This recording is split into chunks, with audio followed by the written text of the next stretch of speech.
नमस्कार दोस्तों, value investing के चैप्टर 4 में आपका स्वागत है। आज हम सीखेंगे expected cash flow, growth rate और टर्मिनल लाइफ कैसे निकालना है। हमने जो डिस्काउंटेड कैश फ्लो मॉडल के लिए देखा था कि हमें जो चीज़ें चाहिए उसमें 3 चीज़ें बाकी हैं। पिछले चैप्टर में मैंने सिखाया था आपको कि कॉस्ट ऑफ कैपिटल और कॉस्ट ऑफ इक्विटी कैसे निकालते हैं, जिसको कि डिस्काउंट रेट बोलते हैं।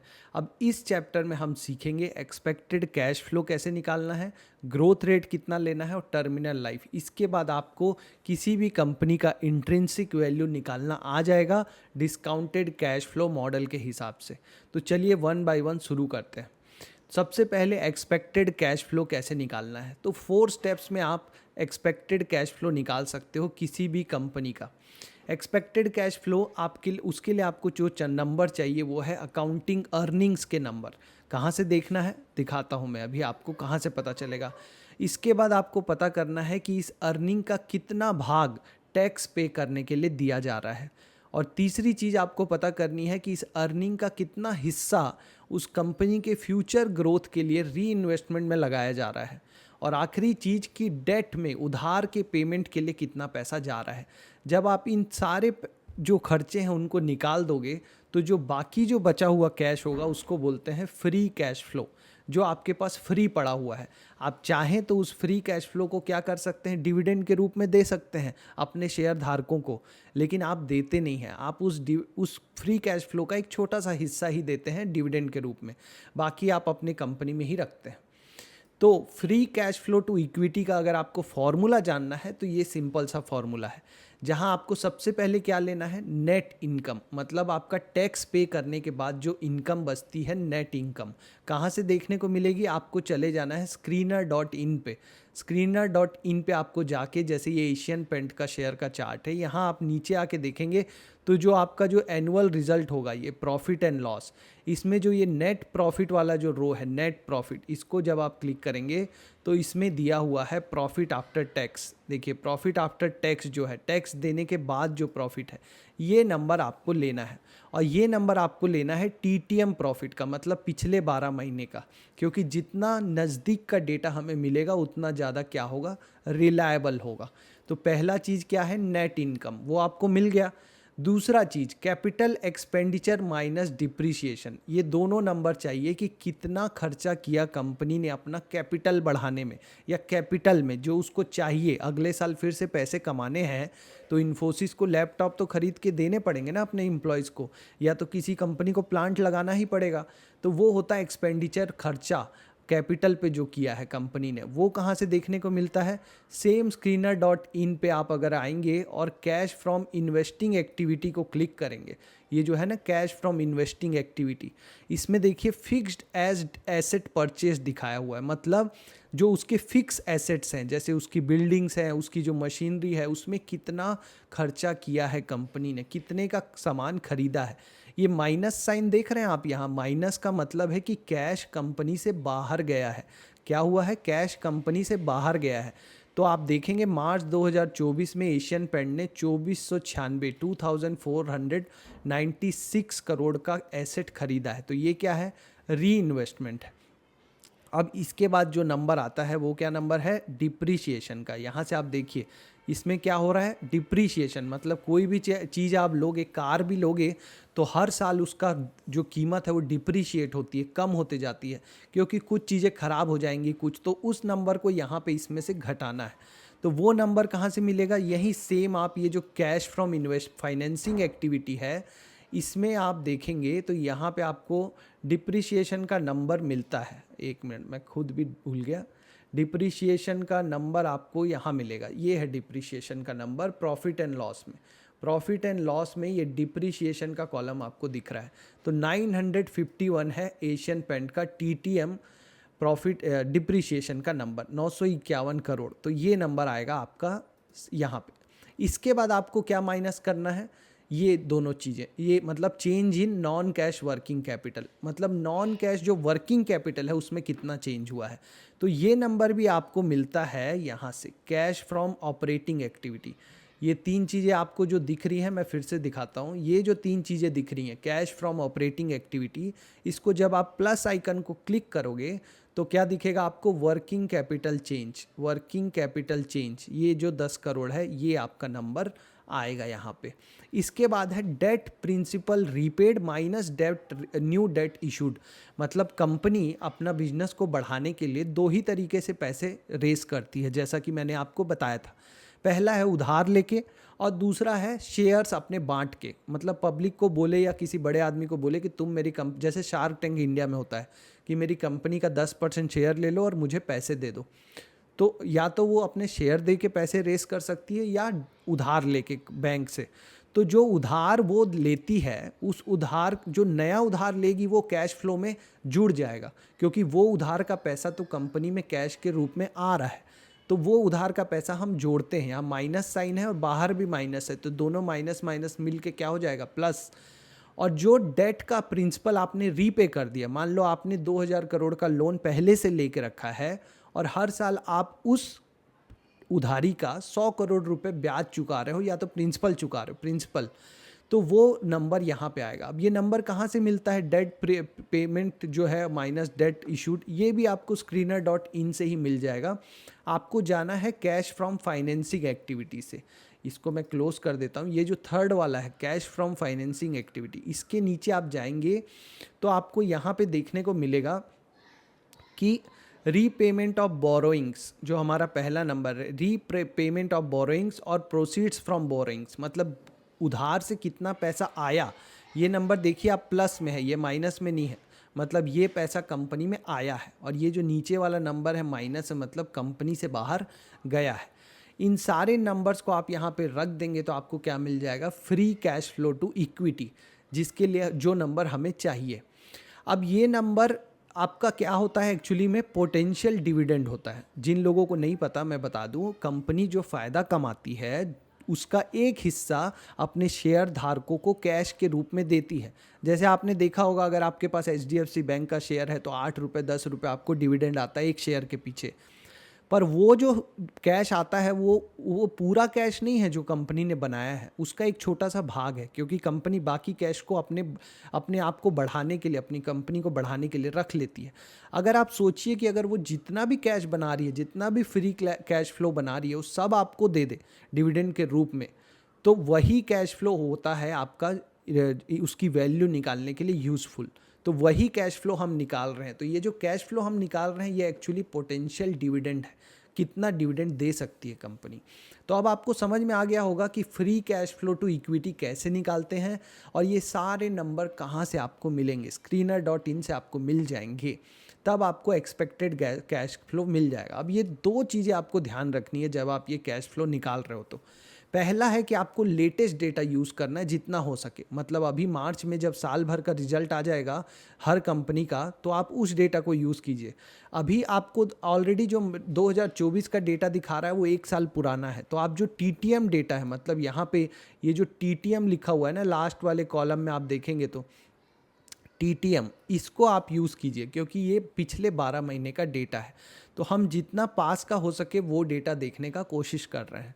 और दूसरी चीज़ जो आपको ध्यान देनी है कि कमोडिटी और साइक्लिकल कंपनियां जो होती हैं वहाँ पे आप देखोगे कि वो साइकिल में चलती हैं। मतलब 2-3 साल उनके अच्छे चलते हैं, फिर 2-3 साल ख़राब चलते हैं।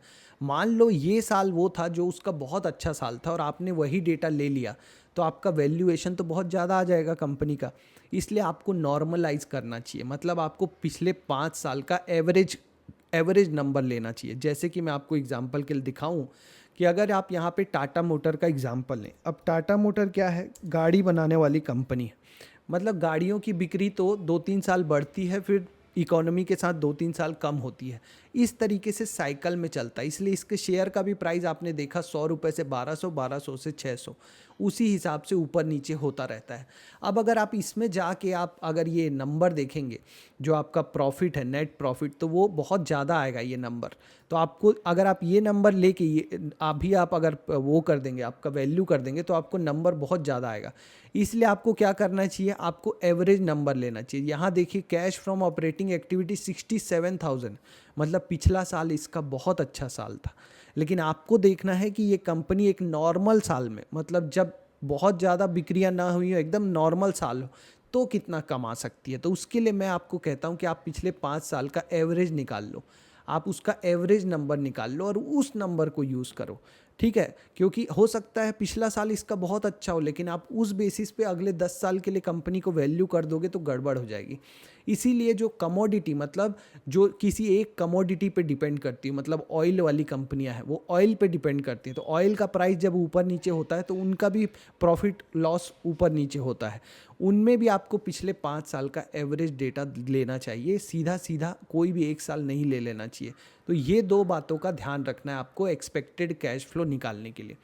तो अब आपके पास एक्सपेक्टेड कैश फ्लो आ गया है, तो अब हमारा जो ये फॉर्मूला था इसमें ऊपर का जो ECF मतलब एक्सपेक्टेड कैश फ्लो आ गया है आपके पास। आर हमने निकालना सीख लिया था, कॉस्ट ऑफ इक्विटी कैसे निकालना है। अब इस फॉर्मूले को पूरा करने के लिए आपको चाहिए कि अगले साल कितना कैश फ्लो आएगा, मतलब इस साल से कितना ग्रोथ होगा। तो अब आपको चाहिए ग्रोथ रेट। तो ग्रोथ रेट कैसे पता करना है, तो ग्रोथ रेट के लिए 3 तरीके होते हैं। पहला तो है हिस्टोरिकल डेटा देख लो कि EPS में कितना ग्रोथ रेट आ रहा है। अब दूसरा एक तरीका है कि एनालिस्ट जो है, जो बहुत सारे डेटा देख के प्रिडिक्ट करते हैं, वो कैसे पता करें। तो उसके लिए याहू फाइनेंस एक वेबसाइट है जो मैं दिखाऊंगा आपको कैसे पता कर सकते हैं आप। EPS ग्रोथ रेट देखना है जब आप हिस्टोरिकल डेटा देख रहे हो, लेकिन 1-2 साल का नहीं देखना है। यहाँ भी आप ये सोचें कि मैं पिछले साल का EPS ग्रोथ रेट देख लूँ तो वो गलत हो जाएगा। पिछले 10 साल में एवरेज जो ग्रोथ रेट रहा है वो देखिए। और थर्ड तरीका होता है कि आपका खुद का तरीका, कि आप खुद से देखें कि कंपनी कितना री इन्वेस्ट कर रही है अपने बिजनेस में और कैसे री इन्वेस्ट कर रही है। मतलब कोई कंपनी ग्रो कब होती है, जब वो नए नए मशीन्स लगाती है, नए प्लांट्स लगाती है, अपनी कंपनी में इन्वेस्ट करती है। तो वो कंपनी कितना री इन्वेस्ट कर रही है और कैसे कर रही है। अब यहाँ से आपको एक और चीज़ सीखने को मिलती है कि कभी भी आप कोई कंपनी खरीदें, कोई शेयर खरीदें, तो हमेशा देखें क्या वो कंपनी अपने फ्यूचर के लिए इन्वेस्ट कर रही है। अगर नहीं कर रही है तो गड़बड़ काम है, ठीक है। तो जो पहला जो तरीका है historical data, EPS growth rate देख के, तो वो आपको देखना चाहिए लगभग 10 साल का डेटा। और ग्रोथ रेट जैसे जैसे कंपनी बड़ी होती जाएगी कम होते जाएगा, याद रखिएगा। ये नहीं कि अभी जो छोटी जो 5,000 करोड़ की कंपनी है उसका जो ग्रोथ रेट है वो जब 5 लाख करोड़ की कंपनी बन जाएगी तो भी सेम ग्रोथ रहेगा, नहीं होता ऐसा। जैसे जैसे कंपनी बड़ी होगी उसका बेस बढ़ेगा तो वो उसका ग्रोथ रेट कम होता जाएगा। तो आपको कंजर्वेटिव नंबर लेना है और या तो अपने ग्रोथ रेट को कम करते जाना है। और जो सिक्लिकल कंपनियां हैं जैसे टाटा मोटर, जो ऑटो स्टॉक्स की कंपनियां हैं, घर बनाने की कंपनियां हैं, सीमेंट की कंपनियां हैं, यहाँ पे आपको पिछले 10 साल का एवरेज ही लेना है, 1-2 साल का आपको नहीं ले लेना है सीधा सीधा। तो ये भी डेटा भी आप screener.in पे अगर आप जाओगे तो यहाँ पे आप देखो कंपाउंडेड प्रॉफिट ग्रोथ में आपको 10 साल का डेटा दिख रहा है 8%, किसका, टाटा मोटर का। लेकिन अगर आप गलती से TTM प्रॉफिट ले लिए जो कि 58% है तो गलती हो जाएगी, क्योंकि 58% से हर साल ग्रो नहीं करेगा कंपनी। आने वाले साल में ही आप देख लेना ये नंबर कम हो जाएगा। अगर आप 3 साल का भी डेटा लोगे तो गलत हो जाएगा, क्योंकि वो बहुत ही छोटा डेटा है। 10 साल का डेटा हमेशा अच्छा होता है। तो 8% आप लीजिए अगर आप इसके लिए ले रहे हैं ग्रोथ रेट। इसी तरीके से किसी भी कंपनी के लिए ग्रोथ रेट अगर हिस्टोरिकल डेटा देख के ले रहे हो तो 10 साल का एवरेज लो, ठीक है। ये तो था पहला ऑप्शन। अब दूसरा ऑप्शन क्या है, एनालिस्ट क्या बोल रहे हैं कि फ्यूचर में क्या ग्रोथ आएगी वो डेटा ले लो। उसको क्या करना है, याहू फाइनेंस, ये देखो finance.yahoo.com, ये जो है finance.yahoo.com पे आओ, अपने शेयर का नाम लिखो और यहाँ पे आपको ये जो एनालिसिस वाला सेक्शन, एनालिसिस, इसमें चले जाना है। और यहाँ पे आपको दिखेगा ग्रोथ प्रोजेक्शन, मतलब ग्रोथ में के लिए क्या अनुमान लगाया गया है एनालिस्ट के हिसाब से। तो यहाँ नीचे दिखा हुआ है ग्रोथ एस्टीमेट। तो एशियन पेंट का अगले साल का ग्रोथ एस्टीमेट है 9.87%। तो या तो आप ये नंबर ले सकते हो अगले साल का कैश फ्लो निकालने के लिए। इस साल का तो हमने निकाल लिया, अब अगले साल के लिए वो नंबर यूज़ कर सकते हो। तो आने वाले टाइम में भी आप उसी को नंबर को थोड़ा थोड़ा कम करके यूज़ कर सकते हो। ये हो गई आपकी बात, 2 तरीके। अब जो लास्ट वाला तरीका है कि आपका खुद का डेटा, तो आपका खुद का डेटा के लिए आपको देखना है कि कंपनी कितना री इन्वेस्ट कर रही है और जो जो पैसा जो री इन्वेस्ट कर रही है उसमें कितना % का ROE जनरेट कर रही है, मतलब कितना रिटर्न जनरेट कर रही है। मान लो कोई कंपनी है जो 40% पैसा डिविडेंड में दे देती है अपने जो भी कमाई होती है उसका, और 60% पैसा रख लेती है अपना री इन्वेस्टमेंट करने के लिए। उसी को बोलते हैं रिटेंशन रेट, मतलब उसने रिटेन कर लिया वो पैसा, और उसमें वो आरओई जो बना के दे रही है वो 20% का है। तो आपका जो 12% का आप एक्सपेक्टेड ग्रोथ ले सकते हो 60 × 20, 60% ऑफ दैट मनी का 20%, ये इस तरीके से है, इसलिए 12%। सीधा सीधा गणित है। तो आप कोई भी कंपनी है, जैसे यहाँ आप आओगे, ये मान लो आपने खोला एशियन पेंट, मान लो आपने निकाला एशियन पेंट्स। अब आप एशियन पेंट का नीचे जाके देखोगे तो डिविडेंड यील्ड आपको दिखेगा यहाँ पे, ये दिख रहा है आपको डिविडेंड यील्ड लगभग 40 से लेके 60% तक का क्या है डिविडेंड यील्ड। तो अगर आप इस साल देखोगे तो आपका जो सिर्फ 40% पैसा क्या हो रहा है, री इन्वेस्ट हो रहा है, 60% कैश के रूप में आपको डिविडेंड के रूप में दे रही है कंपनी, तो 40% पैसा री इन्वेस्ट हो रहा है। अब आरओई कितना है कंपनी का, अगर आप कंपनी का 10 साल का आरओई देखेंगे यहाँ से, रिटर्न ऑन इक्विटी 10 साल का एवरेज तो 28% है। तो आपको इसका ग्रोथ रेट क्या लेना चाहिए, 28 × 58 जो नंबर आएगा, मतलब कि मैं करके देखता हूँ, मेरे पास कैलकुलेटर, 58 × 28 मीन्स आपको 16.24 का ग्रोथ रेट लेना चाहिए अगले साल के लिए। उस नंबर को आप कम करते जाइए धीरे धीरे, क्योंकि हम कंजर्वेटिव अप्रोच अपना रहे हैं कंपनी का वैल्यू निकालने के लिए। तो अब आपको ग्रोथ रेट भी मिल गया, एक्सपेक्टेड कैश फ्लो भी मिल गया, ग्रोथ रेट भी मिल गया। अब बात आती है कि ये कितने साल के लिए हम जोड़ सकते हैं इस सेम फार्मूला को, उसको बोलते हैं आपका टर्मिनल लाइफ। तो जितनी भी अच्छी चीज़ें हैं वो एक समय के बाद जाके ख़त्म हो जाती हैं। जैसे कि जो हाई ग्रोथ रेट है वो हाई ग्रोथ रेट नहीं रहेगा, जैसे जैसे कंपनी बड़ी होएगी उसका ग्रोथ रेट कम होगा, और वो कंपनी हो सकता है एक टाइम के बाद सेम पेस से ग्रो ना करे, बंद भी हो जाए। और जितने जो उसके अच्छे प्रोडक्ट्स चल रहे हैं, हो सकता है कोई नया कॉम्पिटिटर आ जाए और वो प्रोडक्ट्स भी चलने बंद हो जाए।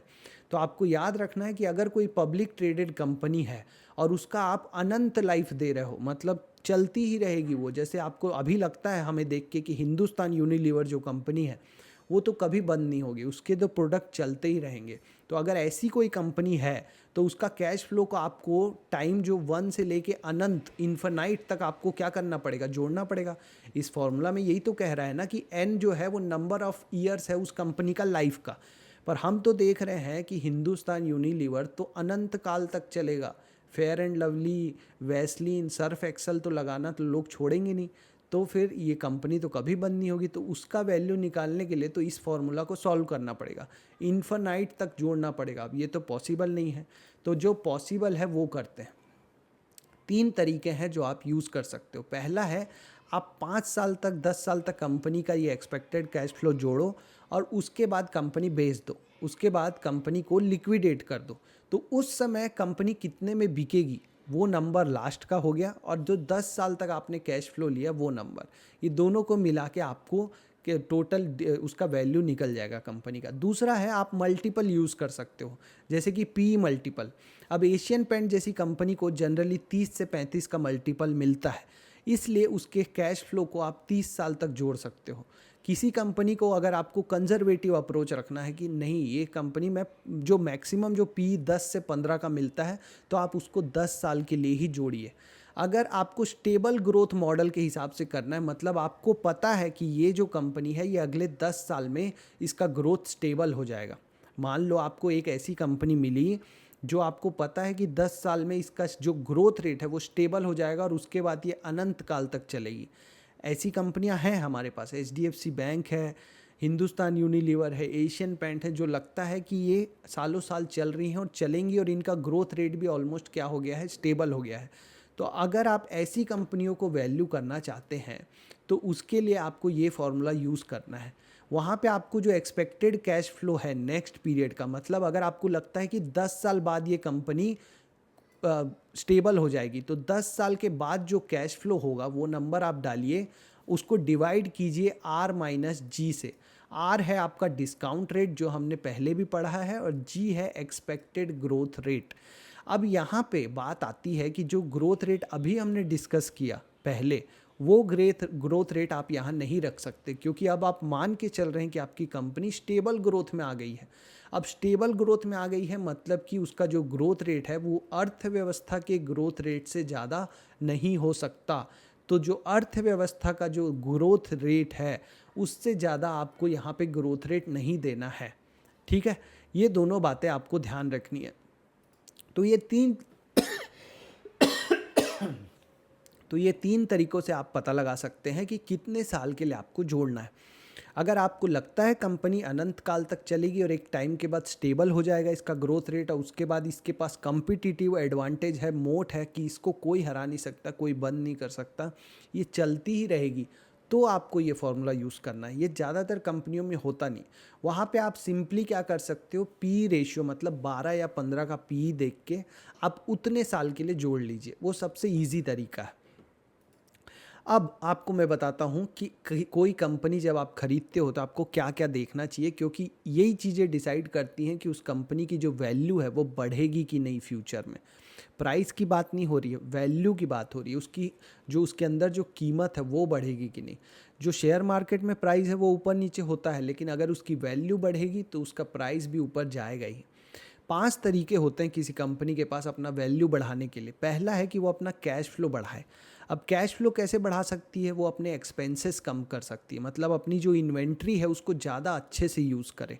तो जब आप यहाँ screener.in पे आते हो और आप यहाँ पे जो ये कैश फ्रॉम ऑपरेटिंग एक्टिविटी को क्लिक करोगे तो यहाँ पे आप देखोगे कि रिसीवेबल करके एक आइटम है, मतलब कि कितने पैसे आने हैं उसको।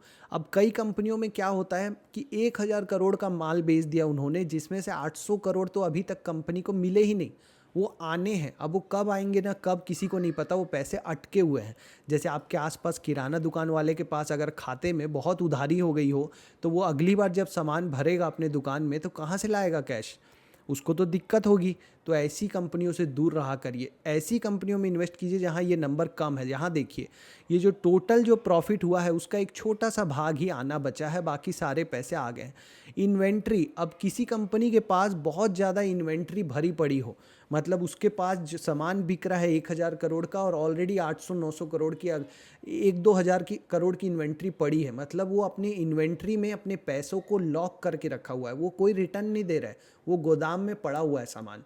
तो इससे तो उसका return on capital, return on equity सब खराब हो जाएगा। इसीलिए आपको ऐसी कंपनियां देखनी चाहिए जो अपने इन्वेंट्री को अच्छे से मैनेज कर रही हों। ठीक है, और दूसरा है पेएबल, मतलब उस कंपनी को कितना पे करना बाकी है दूसरी कंपनियों को। ये तीनों आइटम्स को आपको ज़रूर देखना चाहिए, ये देखने के लिए कि कंपनी का कैश फ्लो बढ़ने वाला है कि नहीं, और कैश फ्लो बढ़ रहा है कि नहीं ये नंबर भी आपको देखना है कि प्रॉफिट के साथ साथ कैश फ्लो भी बढ़ रहा है कि नहीं। यहाँ पे आप अगर देखोगे तो इस कंपनी का नेट प्रॉफिट 1160 करोड़ से बढ़ के लगभग 5000 करोड़ हो गया एशियन पेंट का। तो उसके साथ जब प्रॉफिट बढ़ा तो क्या कैश फ्लो भी बढ़ा? हाँ, कैश फ्रॉम ऑपरेटिंग एक्टिविटी भी 1100 से 6000 करोड़ हो गया। तो अच्छी बात है। बहुत सारी ऐसी कंपनियां होती हैं जहां पे प्रॉफिट तो दिखा देते हैं वो लोग अपने बैलेंस शीट में, लेकिन कैश नहीं आता उनके, तो उनसे सावधान रखिए। ऐसी कंपनी जिसमें कैश आ ही नहीं रहा है, निगेटिव है, उससे दूर रहिए। कैश आना चाहिए और बढ़ते हुए होना चाहिए। दूसरी बात, हाई ग्रोथ रेट ज़्यादा से ज़्यादा सालों तक आए, ऐसा करेगी अगर कंपनी तो उसका वैल्यू बढ़ेगा। अब ऐसा कैसे कर सकती है? अपना एक ब्रांड वैल्यू बनाए। जैसे कि एशियन पेंट का एक नाम है, वैसे HDFC बैंक का एक नाम है। अगर आप मैकडोनल्ड्स का नाम सुनते हो तो आपको पता है कि क्या है। तो एक ब्रांड वैल्यू होना चाहिए। दूसरा, कॉम्पिटिटिव एडवांटेज होना चाहिए, मतलब आपका जो कंपटीशन में है जो पेंट वाली इंडस्ट्री, उससे आपके पास क्या एडवांटेज है। तो एशियन पेंट सारी दुकानों में हर हफ्ते नया माल डाल देती है, उसके पास वो सप्लाई चेन है। इस तरीके का कॉम्पिटिटिव एडवांटेज होना चाहिए किसी कंपनी के पास। या तो उसके पास कोई पेटेंट होना चाहिए या कोई फार्मूला होना चाहिए जो दूसरे के पास नहीं है। तीसरा है कि ज़्यादा से ज़्यादा री इन्वेस्टमेंट करें और अपना ROE बढ़ाएं, इससे भी आपका वैल्यू बढ़ता है। चौथा है कि आप अपने ऑपरेटिंग मार्जिन्स को बढ़ाएं, मतलब अभी जो ये OPM जो यहाँ दिख रहा है, ऑपरेटिंग प्रॉफिट मार्जिन, यहाँ पे जो ये नंबर जो दिख रहा है 22%, ये नंबर बढ़ते हुए होना चाहिए, इससे बढ़ता है आपका वैल्यू। और लास्ट है कि अपना रिस्क बढ़ाएं, ऑपरेटिंग रिस्क, डिफ़ॉल्ट रिस्क और डेट टू इक्विटी, मतलब ज़्यादा उधारी न लें, कम उधार लें और उसमें पैसे बना के दिखाएं। तो जब ये सब कुछ होता है तो कंपनी का वैल्यू बढ़ता है और फाइनली उसका प्राइस। तो होप आपको पसंद आया होगा। अगले वीडियो में रिलेटिव वैल्यूएशन का मॉडल सीखेंगे। यहाँ तक आपका डिस्काउंटेड कैश फ्लो मॉडल ख़त्म हो गया है। All the best.